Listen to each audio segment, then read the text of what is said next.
Საერთოდ მოგახსენებთ ამ საკითხთან დაკავშირებით. ბოლო პერიოდში განსაკუთრებით თვალში საცემია რელიგიური დღესასწაულების აღნიშვნის პარალელურად პარტიული და ეგრეთ წოდებული სამოქალაქო აქტივისტების, ისევე როგორც ნაციონალ მოძრაობის და ლელოს კუთვნილი მედიის მხრიდან საქართველოს მართლმადიდებელ ეკლესიაზე თავდასხმა. საკმაოდ მყარად იქნება აღქმა, რომელიც შეტევა, რომელიც დღემდე გრძელდება, წინასწარ დაგეგმილი და კოორდინირებულია. დეზინფორმაციის, მანიპულაციის და ისტერიის ის ნაზავი, რომელიც საზოგადოებამ ეკლესიაზე და მის მრევლზე თავდასხმისას იხილა, გაცდა ეკლესიაზე აქამდე ნანახი შეტევების მასშტაბს და მიუახლოვდა იმ საშიშ ზღვარს, რომლის მიღმაც სამოქალაქო მშვიდობისთვის გამოუსწორებელი ზიანის მიყენება შეიძლება იყოს. პირველად, დამოუკიდებელი საქართველოს ისტორიაში გავხდით ეკლესიაში ხატის შეურაცხყოფის მოწმე. პირველად, საბჭოთა იმპერიის დანგრევის შემდეგ მართლმადიდებელი მრევლი გახდა შევიწროების ობიექტი შობის აღნიშვნის გამო. განსაკუთრებით შემაშფოთებელია, რომ ამ შეტევაში აქტიურად მონაწილეობენ ეგრეთ წოდებული სამოქალაქო საზოგადოების ორგანიზაციები. უფრო მეტიც, სამეფის საკათედრო ტაძარში განთავსებულ ხატთან დაკავშირებული ისტერია სწორედ ერთ-ერთი არასამთავრობო ორგანიზაციის სოვლაბის წარმომადგენელმა გიორგი კანდელაკმა გააჩაღა, რომელიც შეთავსებით საქართველოს ეკლესიის მიმართ ტრული რიტორიკით გამორჩეული პარტია ევროპული საქართველოს პოლიტიკური საბჭოს წევრიც არის. თავად ეს ფაქტიც ყველაზე თვალსაჩინო დიაგნოზია იმ პრობლემისა, რომელიც ქართულ არასამთავრობო სექტორში გვაქვს. ეგრეთ წოდებული NGO სექტორი თითქმის სრულად არის დომინირებული პოლიტიკოსების მიერ, რომლებიც უცხოური დაფინანსებით პარტიულ პროპაგანდას ეწევიან. კიდევ უფრო ცინიკური იყო ის ფაქტი, რომ ამ კამპანიის ერთ-ერთი აქტიური მონაწილე სახალხო დამცველთან არსებული ტოლერანტობის ცენტრის ხელმძღვანელი ბექა მინდიაშვილია. ადამიანი, რომელიც რელიგიურ შემწყარებლობის იდეას უნდა ავრცელებდეს, თავად გახდა რელიგიური ნიშნით თავდასხმის კამპანიის სულის ჩამდგმელი. ამასთან ის ზოგადად გამოირჩევა რელიგიური შემწყარებლობით და საქართველოს მართლმადიდებელი ეკლესიის მიმართ მტრული რიტორიკით. გაგაცნობთ მის რამდენიმე საჯარო განცხადებას, რომელიც სრულად წარმოაჩენს თუ როგორ არ ესმის მას ტოლერანტობის არც იდეა და არც სულისკვეთება. მაგალითისთვის, მისი ციტატები. ეს პატრიარქი და სამღვდელოება მოხსენით ერთხელ და სამუდამოდ დღისასრიგიდან. დაანებეთ ამ ჯაშუშების ბუნაკს თავი. შემდეგი, ჩვენი ეკლესიის უკიდურეს დეგრადაციაზე მეტყველებს, რომ ჩვენ რუსული სტალინისტური პრავოსლავიეს მარგინალური ჯურღნული ვართ და არა საქართველოს სამოციქულო ეკლესია. შემდეგი, სქიზმატური ატომური რუსული ფაშისტური პროვოსლავიე და მისი უბედური სატელიტები შვიდში აღნიშნავენ რაღაც ანტიდასავლურ სიბრიყვეს, ხუშტურსა და ბოღმას, ხოლო საქართველოში დამატებით იესოს ბაგაში შობის ნაცვლად დღეს ილია მეორის ტახტზე ასვლას ზეიმობს ეკლესია. საქართველოს მართლმადიდებელი ეკლესიის კათოლიკოს პატრიარქის მოხსენება ჯაშუშად, ეკლესიის დეგრადირებულად და შობის საერო კალენდრით 7 იანვარს აღნიშვნისთვის ანტიდასავლური სიბრიხვის წოდება არის სწორედ რელიგიური შეუწყარებლობა, ტრული რიტორიკა და სიძულვილის ენა, ანუ ის, რასაც ეგრეთ წოდებული ტოლერანტობის ცენტრი წესით უნდა ებრძოდეს. ამ საკითხთან დაკავშირებით მე მიმართე სახალხო დამცველს საკითხში გარკვევის თხოვნით საზოგადოებამ მოისმინა მისი საჯარო განმარტება. როგორც აღმოჩნდა, ეგრეთ წოდებული სახალხო დამცველთან არსებული ტოლერანტობის ცენტრი სულაც არ ყოფილა სახალხო დამცველთან არსებული არც ცენტრი, არც რაიმე სტრუქტურული ერთეული. არამედ არის ცალკე არსებული დამოუკიდებელი პროექტი, რაც თავის მხრივ პრობლემურია, ვინაიდან სახეზეა კონსტიტუციური ორგანოს სახელწოდების იმგვარად მითვისება, რასაც შეცდომაში შეჰყავს მოქალაქეები და NGO-ს სახელმწიფო ინსტიტუტად წარმოაჩენს. რაც შეეხება ამ ეგრეთ წოდებული ცენტრის დაფინანსებას, როგორც ირკვევა, ის ფინანსდება ამერიკის შეერთებული შტატების საერთაშორისო განვითარების სააგენტოს USAID-ის ერთ-ერთი პროგრამის ერთიანობა მრავალფეროვნებაშია ფარგლებში. მე ძალიან მწუხვარ, რომ უკვე მერამდენედ USAID ექცევა მისი სახელით დაფინანსებულ პროექტებთან დაკავშირებული სკანდალის ეპიცენტრში. აღმოჩნდა, რომ ადამიანი, რომელიც გამოირჩევა რელიგიური შეუწყარებლობით და რელიგიური ისტერიის გაღვივებით, ახერხებს ამერიკული დაფინანსების მიღებას და თანაც იმ საქმისთვის, რომლის აბსოლუტურად საპირისპიროდაც თავად მოქმედებს. საქართველოს ეკლესიის და მისი მრევლის წინააღმდეგ საქმიანობის ხელშეწყობა ქართველი ხალხის ინტერესში რომ არ პასუხობს, ეს თავისთავად ცხადია. თუმცა მე ამავე დროს ღრმად ვარ დარწმუნებული, რომ სხვა ქვეყანაში რელიგიური შეუწყარებლობის დაფინანსება არც ამერიკელი ხალხის ინტერესებშია. ამიტომ ჩემი მოლოდინია, რომ USAID-ის ხელმძღვანელობა მალე გაერკვევა ამ საკითხში და იმოქმედებს ამერიკელი და ქართული ხალხის საუკეთესო ინტერესში. აქვე მინდა მიმართოს სხვა დონორებსაც. საზოგადოება უკვე მერამდენე დარწმუნდა, რომ უცხოური დაფინანსების გამჭვირვალობის თაობაზე კანონმდებლობის არარსებობის პირობებში მსგავსი ფაქტები საზოგადოებისთვის მხოლოდ პერიოდულად და შემთხვევით ხდება ცნობილი. არადა ზიანი, რომელიც ასეთი საქმიანობით ქართულ საზოგადოებას შეიძლება მიადგეს, შესაძლოა გამოუსწორებელი იყოს. ამიტომ მოუწოდებ ყველა დონორს არ დაელოდონ მსგავსი სკანდალების შემთხვევით გამჟღავნებას და თავად გადაამოწონ. ხომ არ მიემართება მათი მოქალაქეების თანხები ისეთი პროექტების და ადამიანების დაფინანსებაში, რომლებიც ეწინააღმდეგებიან ადამიანის უფლებების სფეროში ჩვენს საერთო ღირებულებებს და მიმართული არიან საზოგადოების რადიკალიზაციაზე.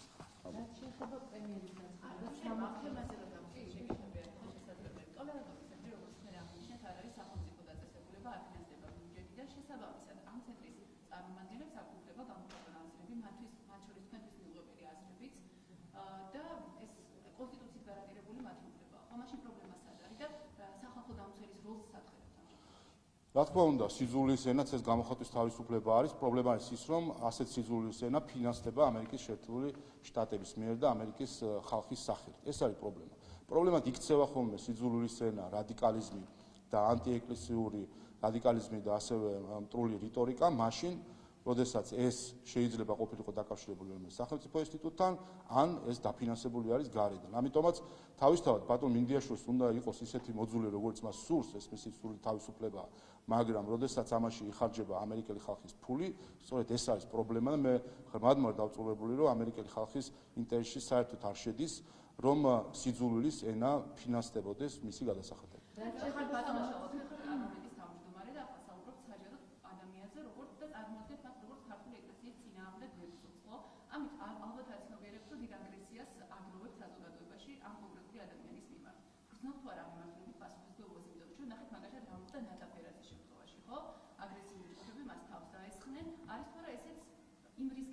ანუ თქვენ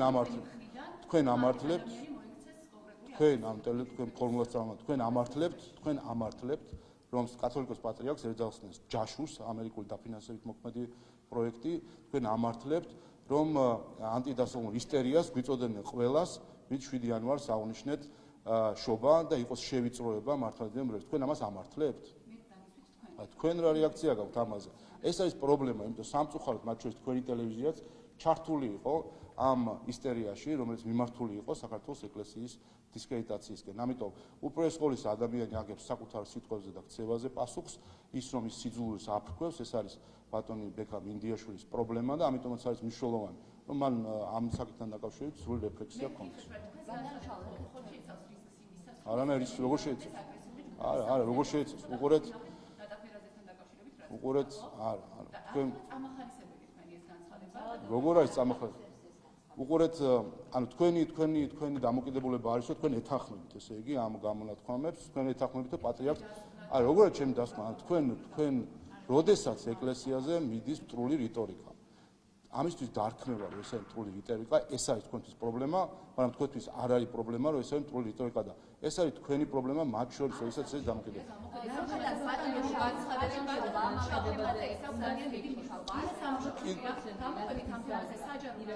ისმენ, გიპასუხეთ. არა, უყურეთ, აქტუალიზება.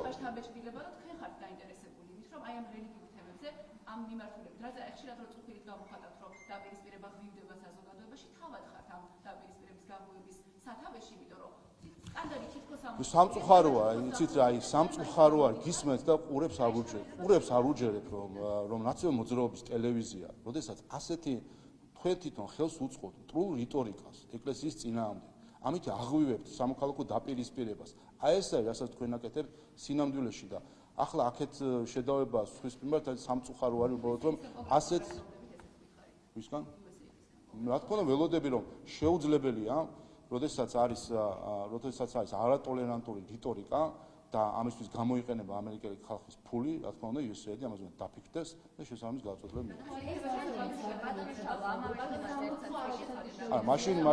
არა, მე დარწმუნებული ვარ, ესე იქნება, თუ სხვა შემთხვევაში გამოდის, რომ USAID უნდა გაიზიაროს ის შეფასებები, რასაც აკეთებს ბატონი მინდიაშვილი. ეს ცენტრი თუ კი არ არის დაქვემდებარებული ბარემ ამ თემაზე იკავებს სახალხო დამცველს, რატომ გაჩნდა მის სახელწოდებაში სახალხო დამცველთან არსებობა? არ ვიცი, რაღაც თავისი ვერ გეტყვით ახლა, რა ვიცი რა პრეისტორია აქ ამ ცენტრს, მაგრამ ფაქტია, რომ ეს არის კონსტიტუციური ორგანოს სახელწოდების იმგვარი მითვისება, რომელსაც შეცდომაში შეყავს მოქალაქეები, წარმოაჩენს მას რაღაც სახელმწიფო ინსტიტუტად და შესაბამისად მე როგორც ხვდები, მე ბოლომ ჩემთვისაც ეს სიახლე იყო, მაგრამ მე როგორც ხვდები, ეს ფაქტობრივად არის ამ ერთი ადამიანის გარშემო რაღაც, არ ვიცი, ორგანიზაცია თუ პროექტი არის, იმის არ ვიცი.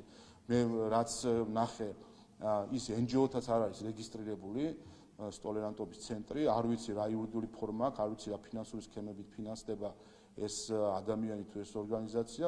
ერთი რაც არის საჯარო წყაროებში ჩანს, რომ არის USAID-ის ამ შესაბამის პროგრამის მე დაფინანსება. წინასაარჩევნო ქართული საუბრობს 60%-ზე, ოპოზიცია შეშფოთებულია ციფრებით. მესამე ძალა ეწოდებული, რასაც ახლაც ცდილობს ოპოზიცია წინასაარჩევნო ჩამოყალიბდეს, უფრო ფაშენსები აქვს და 60%-ზე რომ საჯარში ხედავთ მათ შორის გუშინ იყო საუბარი რაღაც ნაციონალური მოძრაობის კიდე ერთი ქვედანაყოფის შექმნასთან დაკავშირებით. ეს ხალხი ვერ სწავლობს, შკოლას ვერ სწავლობს საბოლოო ჯამში და ამის განაჩენს ისინი წლის ბოლოს იხილავენ არჩევნებზე. კიდე ერთხელ, პრობლემა არ არის იმაში, როგორი სტრუქტურა აქვს, როგორ გადაჯგუფდებიან, პრობლემა არის მათ ფილოსოფიაში. ის პოლიტიკური ორგანიზაციები და პარტიები, რომლებიც საქართველოს სახელმწიფო ინტერესების წინააღმდეგ მოქმედებენ, საქართველოს ეკლესიის წინააღმდეგ მოქმედებენ. როგორ შეიძლება რა მოლოდინი აქვს საერთოდ რომ ხმას მიიღებენ ისინი საქართველოს მოქალაქეებისგან, როდესაც ხედავენ, რომ ისინი მათი კუთვნილი ტელევიზიებს შობის საღამოს გაჩაღებული ჰქონდათ მრევლის შევიწროების კამპანია და ეკლესიის დისკრედიტაციის კამპანია. და როცა ხედავენ ისინი, რომ ყველა მათი ნაბიჯი მიმართული არის საქართველოს ეროვნული და მათ შორის უსაფრთხოების ინტერესების წინააღმდეგ. ამიტომ შანსები როგორც არ ჰქონდათ ბოლო 12 წლის განმავლობაში, ასე არ ექნებათ, რა თქმა უნდა. ამ თემაზე ჩამოყალიბდა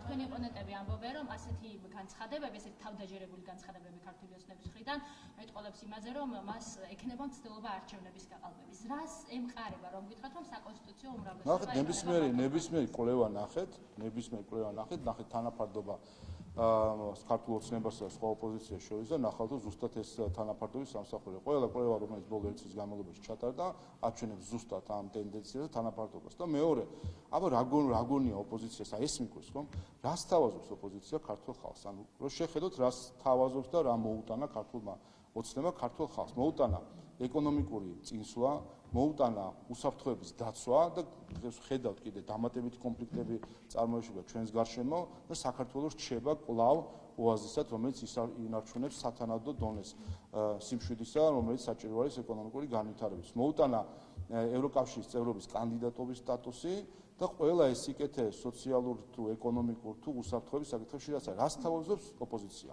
სთავაზობს, რომ ისინი პირველივე დღიდან და რას თავაზობენ აქამდე, რომ ისინი ჩაერთვებიან ფაქტობრივად რუსეთთან ომში, მათი გადაწყვეტილება იქნებოდა, რომ მიევლინათ საქართველოს მოქალაქეები უკრაინაში საომრად და ამით ჩართულიყვნენ ომში.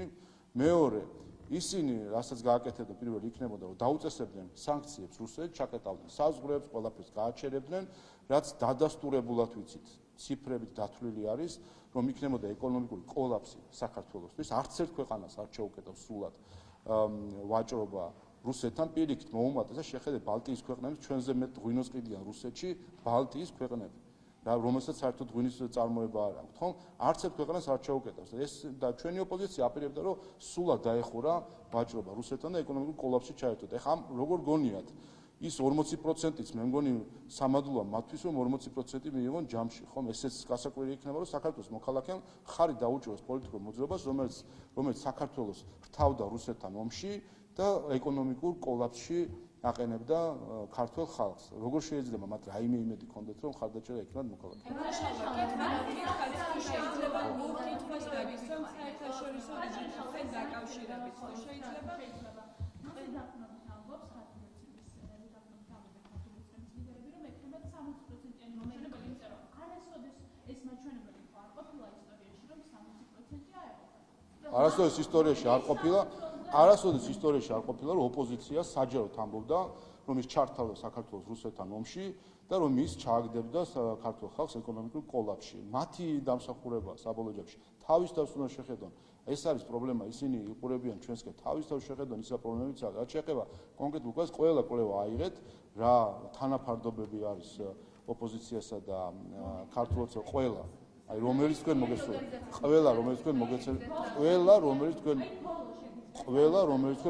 ეხა მე მეგორეთ თქვენ თუ ეხა ქვია რესერჩის გაკეთება არ გინდათ ინტერნეტში თქვენი პრობლემა ჩახდეთ ყველას. ეხა თქვენ ბოდიში მოგითხოვე, მაგრამ ხა კეზერაშვილის შეკვეთით კვლევას მაინც და მეც ნოენდობით ის ხაცრობს. ყველა ნებისმიერ. კარგი, ბატონიშალა, კითხავთ საერთაშორისო ვიზიტებთან დაკავშირებით ორი კითხვა მექნება. დავიწყებთ დავოში მსოფლიო ეკონომიკური ფორუმით, რომელშიც მონაწილეობა ირაკლი ღარიბაშვილმა მიიღო, გამართა პირისპირ შეხვედრები იყო, პანელური დისკუსია, შუა დერეფნის როლთან დაკავშირებითაც ისაუბრა, თუმცა ოპოზიციის კრიტიკა მაინც ისმის, ამბობენ, რომ ამ ეკონომიკურ ფორუმზე მნიშვნელოვანი იყო, რომ საქართველოს პრემიერს ესაუბრა ქვეყნისთვის მთავარ გამოწვევებთან დაკავშირებით. ეს ერთი კითხვა მექნება და მეორე შეეხება ჩინეთში საპარლამენტო დელეგაციის ვიზიტს. ამ ნაწილში ისმის თქვენი ოპონენტების მხრიდან კრიტიკა, რომ მნიშვნელოვანია მართლაც სავაჭრო ურთიერთობა ჩინეთთან, თუმცა არა პარტნიორული მიმართულებით. დავიწყოთ დავოსი თუ შეიძლება და შემდეგ უკვე თავისთავად კიდევ ერთხელ ხაზგასმული იყო მათ შორის იმ შეხვედრებით, რომელიც დავოში გაიმართა, რომ ის კონტაქტები, რომელიც ყავდება სხვადასხვა ინსტიტუციებთან, ფინანსურთან, იმისთვის რომ მოზიდული იყოს ინვესტიციები და ამავე დროს პოლიტიკური შეხვედრები, რომელიც პრემიერს ჰქონდა უმაღლეს დონეზე დავოსში და სწორედ ასეთი სახის ღონისძიებები იძლევა შესაძლებლობას, რომ დაინტერესდნენ დამატებით სხვადასხვა ორგანიზაციები თუ ჯგუფები საქართველოში ინვესტირებით და კიდევ ერთხელ სწორედ ამის ასეთი შეხვედრების და ასეთი აქტივობების, მათ შორის პრემიერ-მინისტრის ასეთი აქტივობების დამსახურება არის, რომ საქართველოს ბოლო 3 წლის განმავლობაში 10% და ბოლო წელს 7% ეკონომიკური ზრდა ჰქონდა, რაც უპრეცედენტო არის ასეთ 3 წლიან მონაკვეთში ასეთი მნიშვნელოვანი ზრდა. რაც შეეხება ჩინეთში ვიზიტს, აქაც კიდევ ერთხელ მე მიყვირს, რამდენად აქაც ოპოზიცია აცდენილია საერთოდ ეროვნულ ინტერესებს. არათუ დღეს ჩვენი მთელი არსის დამოუკიდებლობის პერიოდში და მანამდე, სადაც საუბრობდეთ ყოველთვის საქართველოს გეოპოლიტიკურ მნიშვნელობაზე, საუბრობთ ერთ რამაზე, რომ საქართველო არის ხიდი ევროპასა და აზიას შორის, ვსაუბრობთ აბრეშუმის გზაზე, რაზე ვსაუბრობთ? ეს აბრეშუმის გზა სად იწყებოდა, ხა თუ გაიხსენებს, ვინმე იწყებოდა ჩინეთში და სად თავდებოდა ევროპაში. ამაზე გვაქვს საუბარი და დღეს ატეხილებთ აბსოლუტური ისტერია, მათ შორის რაღაც ანტიჩინური განწყობების შექმნის მცდელობა არის და მე ამაზეც ვისაუბრე, რომ გამორჩეულია განსაკუთრებით ხალბატონი თინა ხიდაშელი, სამოქალაქო იდეის NGO სამოქალაქო იდეის ხელმძღვანელი. ნუ ეს საკითხია, რამდენად არის ხალბატონი თინა აქაც კვლავ იმ პრობლემას უბრუნდები პოლიტიკოსები, რომლებიც ჩაბუდებული არიან NGO სექტორში და სინამდვილეში პოლიტიკურ პროპაგანდას ეწევიან. ამავე დროს ფაქტია, რომ ხალბატონი თინა ფინანსდება ტაივანის მხრიდან, არის ოფიციალური ფონდები და გასაგები არის, რომ სწორედ ამ დაკვეთიდან გამომდინარე ის ცდილობს საქართველოში ანტიჩინური განწყობები გააღვივოს და მე თქვი კიდევაც და თქვენც მოგიწოდებთ, რომ მას ვკითხოთ საჯაროდ, მაინტერესებს ძალიან ის ჩინეთის ტერიტორიულ მთლიანობას აღიარებს თუ არა და რა დამოკიდებულება აქვს ტაივანის მიმართ, რომელზეც ის ფულს იღებს. საინტერესოა, იმიტომ რომ საქმე გვაქვს თავდაცვის ყოფილ მინისტრთან, რომელსაც მათ შორის საიდუმლო ინფორმაციაზე ჰქონდა წვდომა და ახლა რომ არის ლობიზმით დაკავებული, არაღიარებული სახელმწიფოს დაფინანსებით, ეს კიდე ცალკე პრობლემაა, მე მგონი ჩვენი უსაფრთხოებისთვის. სავაჭრო ურთიერთობებზე, როდესაც ამას დავაზუსტებ, თუ შეიძლება, როდესაც ვსაუბრობთ სავაჭრო ურთიერთობებზე, რამდენად არის შესაძლებელი პარტნიორული ურთიერთობის გარეშე სავაჭრო ურთიერთობის ქონა, აი ამ შემთხვევაში ჩინეთთან. მაინც რა როდესაც ოპოზიციის მხრიდან ისმის კრიტიკა რომ არ არის აუცილებელი და არის მნიშვნელოვანი რომ არ გქონდეს საქართველოს ჩინეთთან პარტნიორული ურთიერთობა სტრატეგიული პარტნიორობა. ესეც აბსოლუტური დეზინფორმაცია, манипуляცია. სტრატეგიული პარტნიორობა ჩინეთთან აქვს ევროკავშირსაც და ბევრ ცალ-ცალკეს მთლიანადაც და ბევრ ქვეყანას. ეხლა აქ საუბარი ამის წარმოჩენა რაღაც განსაკუთრებულად არის აბსოლუტური манипуляცია კიდევ ერთხელ და ანტიქართული პროპაგანდა. ვინაიდან ეს ეწინააღმდეგება საქართველოს ინტერესებს. საქართველოს ინტერესი არის, რომ ჩვენ ეს შუა დერეფანი აბრეშუმის გზა, რაზეც დღეს არის გადმორთული უკვე ბევრი ტვირთის გადაზიდვა, მას შემდეგ რაც ეწოდებული ჩრდილოეთის დერეფანი, რომელიც რუსეთზე გადის ჩაიკეტა და როგორც ჩანს დიდი ხანი კიდე ჩაკეტილი იქნება და ჩვენ სწორედ გვაქვს ახლა შესაძლებლობა რომ ეს დერეფანი გამოვიყენოთ, ეს ტვირთები, რომელიც იმოძრავებს ჩინეთსა და ევროპას შორის გავიდეს საქართველოზე და იმაზე უნდა დაფიქრდეთ, ის ხალხი, ვინც ამას ეწინააღმდეგება, რა ინტერესები, რა დაფინანსება დგას ამ ხალხის უკან, იმიტომ ფაქტია, რომ ყველა, ვინც ახლა აღუებს ანტიჩინურ განწყობებს საქართველოში, მომართულია იმისთვის, რომ ჩაშალოს საქართველოს სტრატეგიული მნიშვნელობის პროექტები და საქართველოს აქციოს ჩიხად და არა დერეფნი.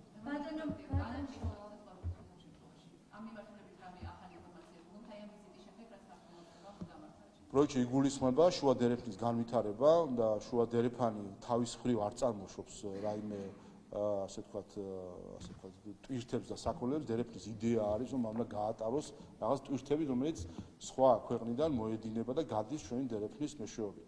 როდესაც საუბრობთ, რომ ეს არის ხიდი ევროპასა და აზიას შორის, აზიაში რა იგულისხმება, მე მგონი ბოლო-ბოლო გადაშალონ რუკა, უნდათ პოლიტიკური, უნდათ ეკონომიკური და უნდათ ტვირთფურნის ან არ ვიცი რა რუკაც უნდათ და მათ შორის ფიზიკური რუკა და დახედონ ზეთს, სად გადის დერეფნები, საიდან მოდის ტვირთები და რა ინტერესები დგას, რომელი პოლიტიკური ჯგუფების ან ფინანსური ჯგუფების ინტერესები დგას იმ ხალხის უკან, ვინც ცდილობს დღეს, რომ საქართველოს აქციოს ჩიხად და არა სტრატეგიული დანიშნულების დერეფნა. ბატონო შალვა, მინდა გითხრათ მიხეილ სააკაშვილზე, ჩვენ მისგან მოვისმინეთ რამდენიმე დღის წინ მოწოდება ქართული ხალხის მისამართით, რომ ახლა ქართულმა საზოგადოებამ ის დაუყოვნებლივ უნდა დაიხსნას პატიმრობიდან. ამის პარალელურად, როგორც ოპოზიციის ერთმა ნაწილმა, ასევე თქვენმა კოლეგებმაც დაიწყეს საუბარი იმაზე, რომ ის საკმაოდ კარგად არის ჯანმრთელობის მდგომარეობას გულისხმობს და უნდა იქნას გადაყვანილი პენიტენციურ დაწესებულებაში. აი, რა არის თქვენი პოზიცია? უნდა იქნას თუ არა მიხეილ სააკაშვილი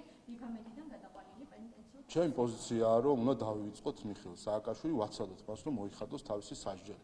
იქნება ის კლინიკაში თუ საჯარო დაწესებულებაში, ამას გადაწყვეტენ ექიმები და თავად პენიტენციური სისტემა, რაც უფრო მეტად დაავიწყებს ნაციონალური მოძრაობის ტელევიზია მის თავს და მათ შორის ლელოს ტელევიზია მის თავს საზოგადოებას, მით უფრო კარგი თავად მიხეილ სააკაშვილისთვის, მის ჯანმრთელობისთვისაც კარგი იქნება და მით უფრო კარგი საზოგადოებისთვის. პრობლემაც ეს არის, რომ მიხეილ სააკაშვილს მფარველობს სამწუხაროდ, როგორც ჩანს, ძლიერი ჯგუფები, როგორც ქვეყნის შიგნით, ისე ქვეყნის გარეთ. ჩვენ ვნახეთ, რომ ეს იმდენად ძლიერი ჯგუფები არის, რომ მათ შეძლეს ეყიდათ სტატიები, ეყიდათ უცხოურ მედიაში სიუჟეტები, ეყიდათ პოლიტიკოსების განცხადებები. იქამდეც კი მივიდნენ, რომ ევროპარლამენტის რეზოლუციებში ტექსტები ჩაწერეს ლობისტებმა, რაც ჩვენ გავარკვიეთ შემდეგ ამერიკული რეესტრიდან ამონაწერით, რომ ამერიკელი ლობისტები წერდნენ რეზოლუციებს, რომელსაც შემდეგ ევროპარლამენტი იღებდა საქართველოსთან და მიხეილ სააკაშვილთან დაკავშირებით, რომელიც სავსე იყო ტყუილით და დეზინფორმაციით და კიდევ ერთხელ გამეორდები. სამწუხაროდ ამ 2 წელზე მეტი უკვე ხომ გავიდა მას შემდეგ, რაც მიხეილ სააკაშვილი შემოაპარეს საქართველოში.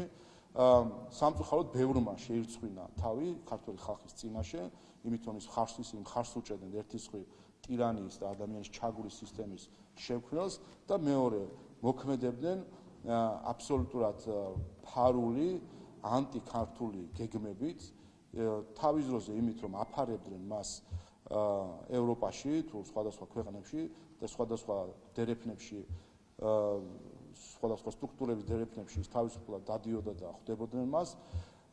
შერწყმული იმიტომ რომ ის ჩუმად შემოაპარეს საქართველოში და აგონიათ ახლა ეს მარტომ დაგეგმეს ყველაფერი, ვიცით ოფიციალურად რომ უკრაინის კონტრაზევა დაუგეგმა მთლიანად მისი შემოგმება, რადგან ვინ დგას უკრაინის კონტრაზევის უკან, ის კიდე ცალკე საკითხი არის, მაგრამ ფაქტია, რომ ის შემოაპარეს იმისთვის, რომ საქართველოში მოხდარიყო არეულობა, ქართველები ერთმანეთს დავრეულიყავით, აქ ვისი ტყვია გავარდებოდა, ვისი სისხლი დაიღურებოდა, არაინტერესებს, როგორც ჩანს, არაინტერესებს მათ, ვინც მიხეილ სააკაშვილის მფარველი არის, რომელიც საჯაროთაც ჩანან და ეკომაგებიან მას ყოველ ჯერზე. ამიტომ ქართველმა ხალხმა ეს უნდა გააცნობიეროს ერთის მხრივ, თუ რა ბოროტ ძალასთან გვაქვს საქმე, როდესაც საუბრობთ მიხეილ სააკაშვილის მფარველებზე და მეორე, საქართველოს ხელისუფლებას როგორი წინააღმდეგობის გაწევა უწევდა იმისთვის, რომ ის გეგმები, რომლებიც ამ ძალებს ჰქონდა დასახული ქართველი ხალხის წინააღმდეგ, არ შესრულებული. რეკომენდაციასთან უკრაინამ დაუგეგმა კონდაზვერა. გია ლორთქიფანიძე უკრაინის კონდაზვერის ხელმძღვანელის მოადგილე, რომელიც ამ სპეცოპერაციის შემდეგ დაწინაურდა კიდევაც უკრაინის კონდაზვერაში. ასე რომ ოფიციალური პირი არის ყოფილი ქართველი, ახლა უკრაინის მოქალაქე გია ლორთქიფანიძე. პუტინის ახალ ბრძანებასთან დაკავშირებით, რომლის მიხედვითაც საბჭოთა კავშირის კუთვნილი ქონებას მოიძიებს პუტინი და დაისაბუთრებს, მათ შორის საუბარი არის იმაზე, რომ სპეციალური კომისია, რომელიც შეიქმნება, გააკონტროლებს ბიჭვინთის აგარაკებსაც, რომელიც გადასცა ოკუპირებული აფხაზეთის ეგრეთ წოდებულმა პარლამენტმა რუსეთს საკუთრებაში. რას საფრთხეებს ხედავთ თქვენ ამასთან დაკავშირებით, რომ გითხრათ, იმიტომ რომ ოპოზიცია ექსპერტები პირდაპირ საუბრობენ იმაზე, რომ საფრთხები არის განსაკუთრებით ოკუპირებულ ტერიტორიებზე და საქართველოს ხელისუფლებას უნდა გააჩნდეს კაფე პოზიცია და ოფიციალური განცხადება მაინც უნდა გააკეთოს. რაც შეეხება ოკუპირებულ ტერიტორიებს, აქ ცხადი არის არათუ პოზიცია, არამედ რეალობა რაც არის, როდესაც ტერიტორია არის ოკუპირებული სხვა ქვეყნის მხრიდან და ეს არის სხვათა შორის აღიარებული სწორედ ქართული ოცნების ხელისუფლების მიერ წარმოებული სამართლებრივი დავების საფუძველზე და შედეგად როგორც ადამიანის უფლებათა ევროპული სასამართლოს მიერ ისე ჰააგაში, უпростоრეთ ადამიანის უფლებათა ევროპული სასამართლო არის განსაკუთრებით გადამწყვეტი, რომ აღიარებული არის ეფექტური კონტროლი, შესაბამისად ოკუპაციას, შესაბამისად ნებისმიერი სამართლებრივი თუ სხვა სახის ტრანზაქცია, რომელიც იქ შეიძლება ხორციელდებოდეს, არის ბათილი და არ არა, ამიტომ მას რაიმე იურიდიული დატვირთვა ჩვენთვის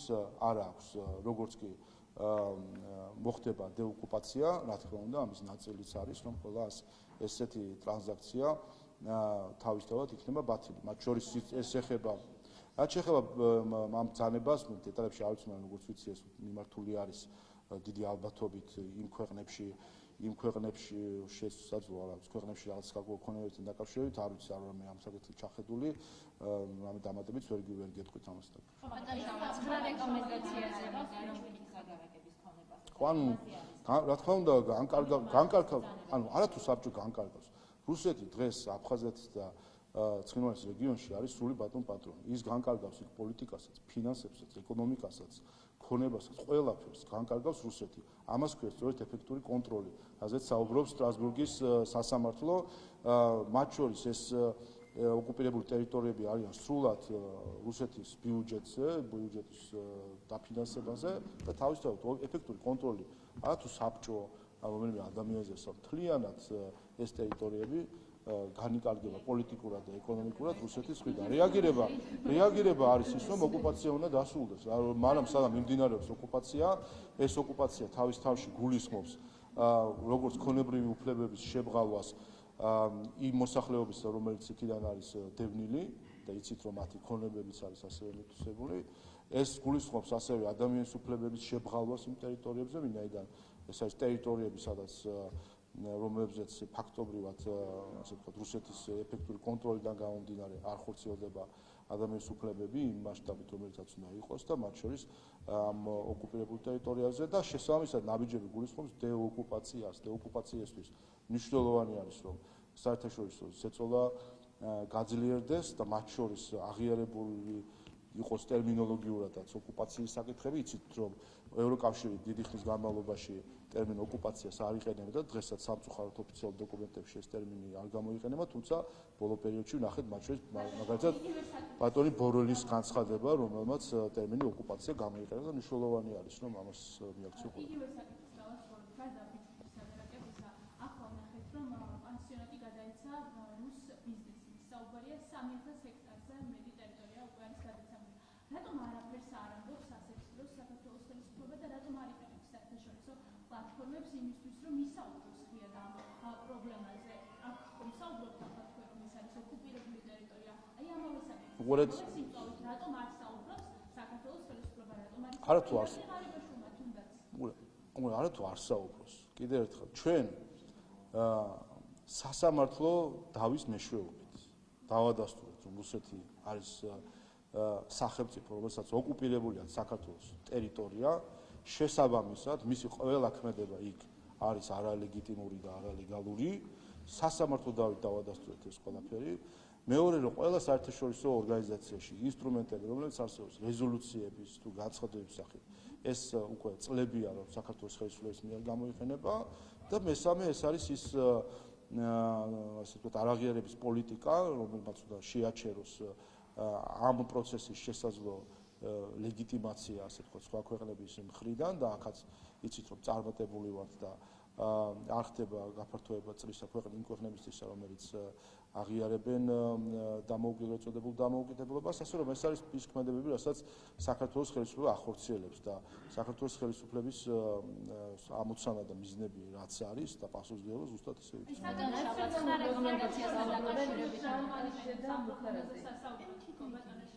როგორ არის ყველგან ან თქვენ არადევნით აი გაერო არის ასეთი ორგანიზაცია გაერთიანებული ერების ორგანიზაცია არის რომელშიც იცით ჩვენ წევრი ვართ უკვე მას შემდეგ რაც დამოუკიდებელი გავხდით იქ ყოველწლიურად მიიღება რეზოლუცია რომელიც ეხება ტოლების დაბრუნების საკითხს ამ რეზოლუციას ჩვენ წლიდან წლამდე ვახერხებთ იმას რომ დავამატოთ მხარდამჭერები გამოვაკლოთ მისი წინააღმდეგ ხმის მიმცემები ამიტომ გაეცანით გაეროს ორგანიზაციას მის საქმიანობას და საქართველოს აქტივებს იქ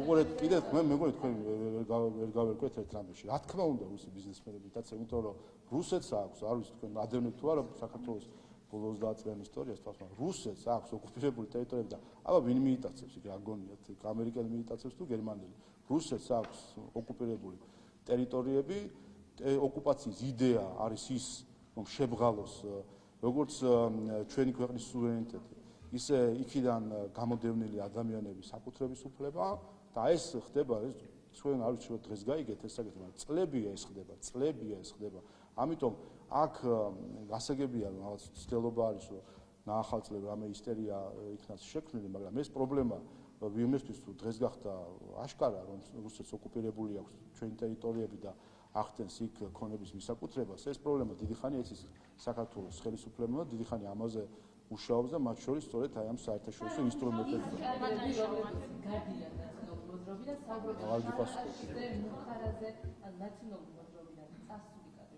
აი გიპასუხეთ მოდით რა იცით თქვენი სარკასტული შენიშვნა რომ რა შედეგები არ გვაქვს შედეგები დეოკუპაციას ვერ ვახერხებთ ჩვენ ტოლველი ყავს 300,000 ადამიანი თქვენის დამცინავი ტონი რომ თქვენი რომ ვერ ახერხებს საქართველოს რომ აღიდგინოს ტერიტორიული მთლიანობა აჩვენებს თქვენს გულგრილ დამოკიდებულებას როგორც ქვეყნის ისე იმ ტოლველების მიმართ რომელიც მართლაც ელოდებიან იმ მომენტს როდესაც ადგება საქართველოს ტერიტორიული მთლიანობა ეს ჩაკითხვები რატომ არ აღდგა საქართველოს ტერიტორიული მთლიანობა არის უბრალოდ უცოდინრობა საქართველოს ისტორიის იმ გამოწვევების რომელიც საქართველოს აქვს და ეს რაც თავარია აჩვენებს რომ თქვენ არ ხართ გულშემატკივარი ჩვენი ქვეყნის რომ სწორედაც რომ აღვადგინოთ ერთად აღვადგინოთ ტერიტორიული მთლიანობა ბატონო შამათი შეიძლება გითხავთ ახალგაზრდებს და იმ კადრებთან დაკავშირებით ხელისუფლება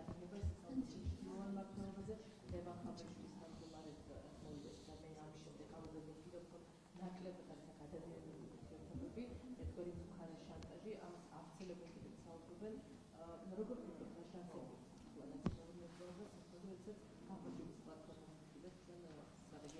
ალბათ დაუბრუნდე კვლავ იმას რასაც დღეს თქვი რაც სხვადასხვა მithkwams რა თქმა უნდა ვერ ექნება შანსი პოლიტიკურ ძალებს რომელიც საქართველოს ითრევდნენ რუსეთთან ომში და რომელსაც საქართველოს ითრევდნენ ეკონომიკურ კოლაფში როგორ გონია ნაციონალურ მოძრაობას კიდევ ერთხელ გავიხსენოთ 2022 წლის თებერვალი როდესაც რუსეთი შეიჭრა უკრაინაში ნაციონალურ მოძრაობამ აეროპორტში და პარლამენტის წინ მოაწყო აქცია და ითხოვდა რომ საქართველოს ხელისუფლებას დაეორგანიზებინა საქართველოს მოქალაქეების გაგზავნა უკრაინაში საომრად.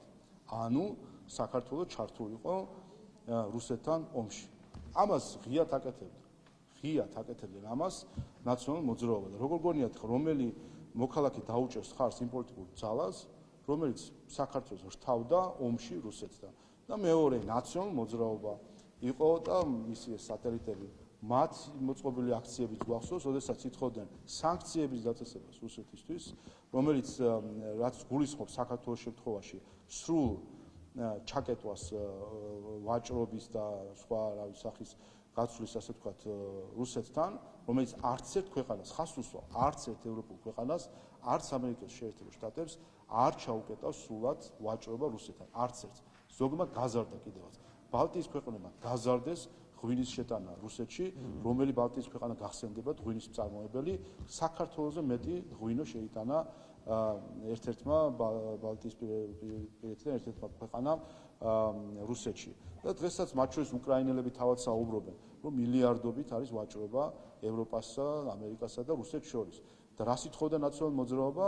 ითხოვდა, რომ ჩვენ სრულად ჩაგვეკეტა ყველანაირი ვაჭრობა რუსეთთან. და ამის შედეგად ყოფილიყო საქართველოში ეკონომიკური კოლაფსი. და ახლა მე ის მიკვირს, რომ საერთოდ ვინმე ხმა მისცეს, წარმოგიდგენთ ქართველმა ადამიანმა ხმა მისცეს პოლიტიკურ პარტიას, რომელიც ამბობს, რომ უნდა დავიწყოთ ომი რუსეთთან და ჩვენი ეკონომიკა ჩავაგდოთ 90-იანი წლების მდგომარეობაში. აქვე არის პასუხი ყველაფერს. ბატონო, კითხავთ შეიძლება ახალ დათქმებზე, რომელიც ევროკომისიისგან მიღეთ. თქვენც უმრავლესობის წევრებმაც აღნიშნეთ, რომ ის ფორმატი, რომელიც 12 რეკომენდაციაში მუშაობის დროს იყო, აღარ მიგაჩნიათ საჭიროდ, რომ სამუშაო ჯგუფები შეიქმნოს ყველა პუნქტის გარშემო. თუმცა თქვენი ოპონენტები ამბობენ, რომ მათთვის ეს არის მისაღები ფორმა და მათ სურთ, რომ სამუშაო ჯგუფის ფორმატში მოხდეს ამაზე მუშაობა, რომ უფრო უკეთესად იყვნენ გარკვეული ყველაფერში. კიდევ ერთხელ რომ გითხრათ, რა ვადებში როგორ მოხდება ამ ახალ პუნქტებზე მუშაობა, თქვენ რას თავაზობთ ოპოზიციას? ვადები არის სამოქმედო გეგმაში და ჩვენ მივყვებით ამას, სხვათა შორის ასე ვთქვათ, ნაახალწლებს რომ ისტერია დაიწყო ოპოზიციამ, რომ შეიქმნას სამუშაო ჯგუფები და დავიწყოთ სამუშაო ამ გეგმის განხორციელება, მათ გამორჩათ, მე მგონი ჩვენ ამ გეგმის განხორციელება დეკემბერშივე დავიწყეთ, მაშინ როდესაც მივიღეთ ცვლილებები საარჩევნო კოდექსში, რომელიც ეხებოდა იურიდიული პირების მიერ პარტიების დაფინანსების სრულ აკრძალვას და მაშინ ამას ოპოზიციამ ხარი არ დაუჭირა.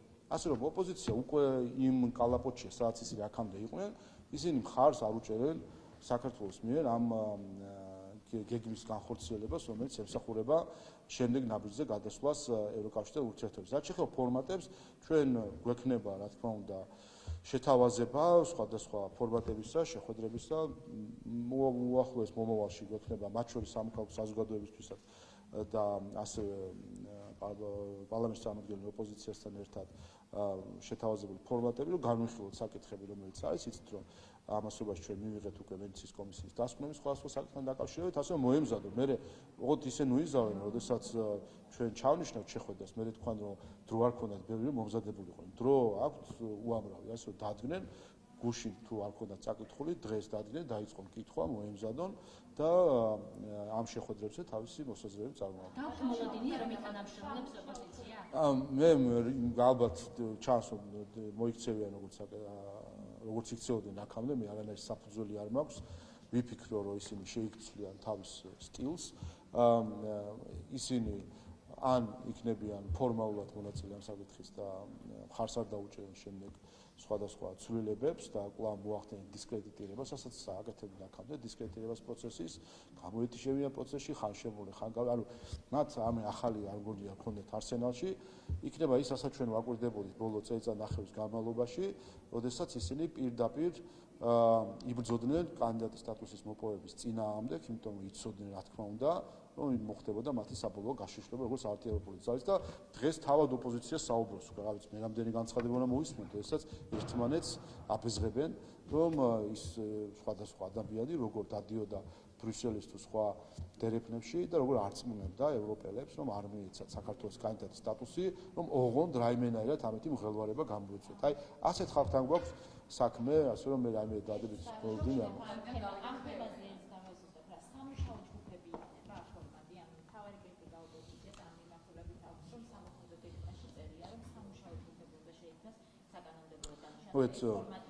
ოპოზიცია მეგონა შეეშვას კერპთაყვანისმცემლობას და არც სამუშაო ჯგუფიდან, არც კომიტეტის შეხვედრიდან და არც გვარი მაგიდიდან რაიმე კერპები არ უნდა შექმნას. იდეა არის, რომ უნდა იყოს თანამშრომლობრივი გარემო, სადაც როგორც ოპოზიცია, ისე უმრავლესობა შეძლებს ერთმანეთთან საუბარს იმ საკითხებზე, რომელიც არის ამ 9 ნაბიჯიდან გამომდინარე დასახული, ხო?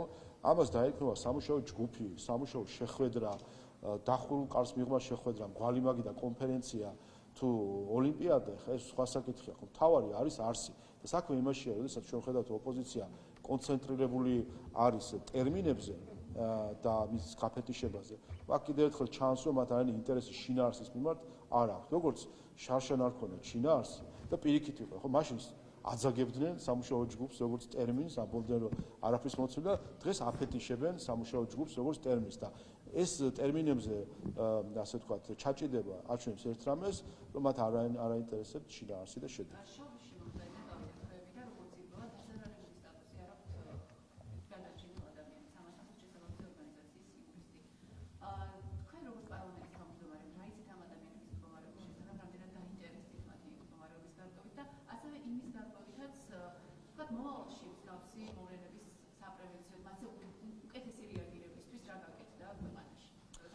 გიპასო ერთი მინდა უბრალოდ წინა თქვენ პირველი კითხვიდან გამომდინარე და კიდევ ერთხელ მაინც დაგისურვებთ, იმიტომ რომ მაქვს არ იყოს რისკი манипуляციისა, საუბარი იმაზე რომ მხილება არატოლერანტობისა, ამა თუ ამ ადამიანის არატოლერანტობაში მხილება ხომ არ იქნებოდა რაღაც წამახალისებელი, ხო?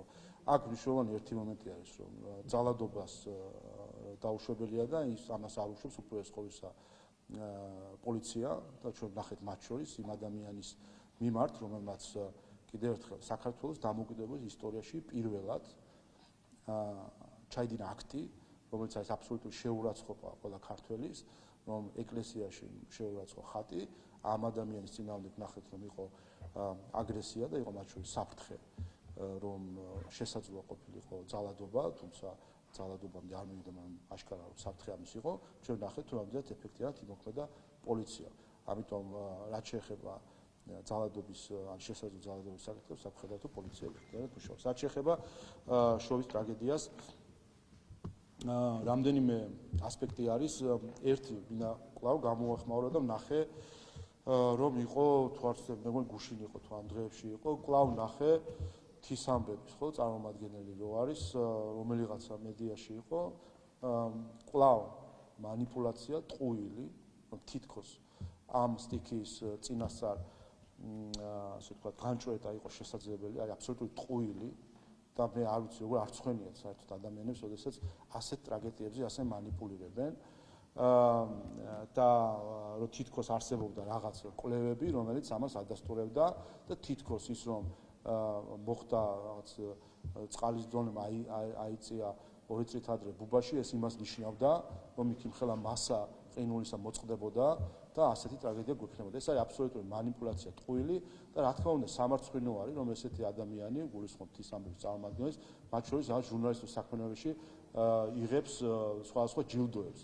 ადამიანი, რომელიც შოვის ტრაგედიის დროს ადამიანების ტრაგედიაზე манипуლირებით დაიმკვიდრა თავი, როდესაც გახსოვთ რომ მე მაშინაც ვთქვი, თუ რამდენი ტყუილი თქვა, მაშინ, როდესაც ემოციები იყო მაღალი, ადამიანები ეძებდნენ საკუთარ ოჯახის წევრებს, თლიანად საქართველო იჯდა ეკრანებთან და ცდილობდა რომ რაღაცნაირად იმედის მარცვალი მიიღო, ნახეთ, რომ კონკრეტულად ეს ადამიანი თვის ამბების წარმომადგენელი ტყუილს ამბობდა, თითქოს იქ დღეების განმავლობაში დაგუბებული იყო მდინარე და ასე აბსოლუტური ტყუილები.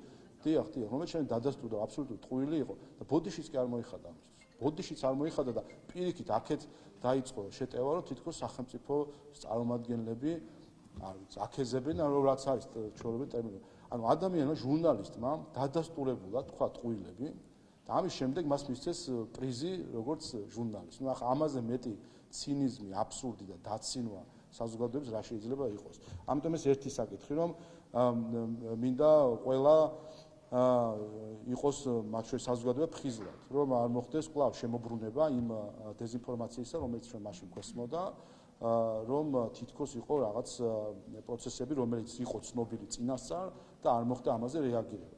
რაც შეეხება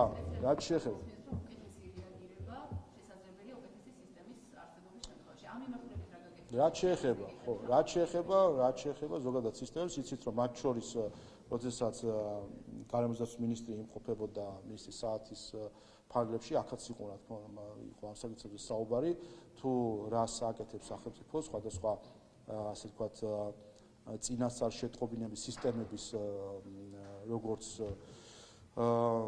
კონცეფციის განვითარებაზე, ისე მის განხორციელებაზე და სხვა შორის ეს არის უკვე საკითხი, რომელზეც წლებიანი მიდის მუშაობა, იმ ადგილების შერჩევას, რომელიც მნიშვნელოვანი არის, რომ წინასწარ შეტყობინების სისტემები იყოს, მიდის დამონტაჟებაც, ახლა ხან თუ არ ვცდები, სვანეთში დამონტაჟდა ასეთი სისტემები, ან სვანეთში თუ ლეჩხუმში ასეთი სისტემები, ასევე სხვადასხვა სახის სპეციალური რადარები, რომელიც სხვადასხვა ასეთ მოვლენებზე ინფორმაციას იძლევა. ასე რომ სახელმწიფო ზუსტადაც რომ ამას აკეთებს.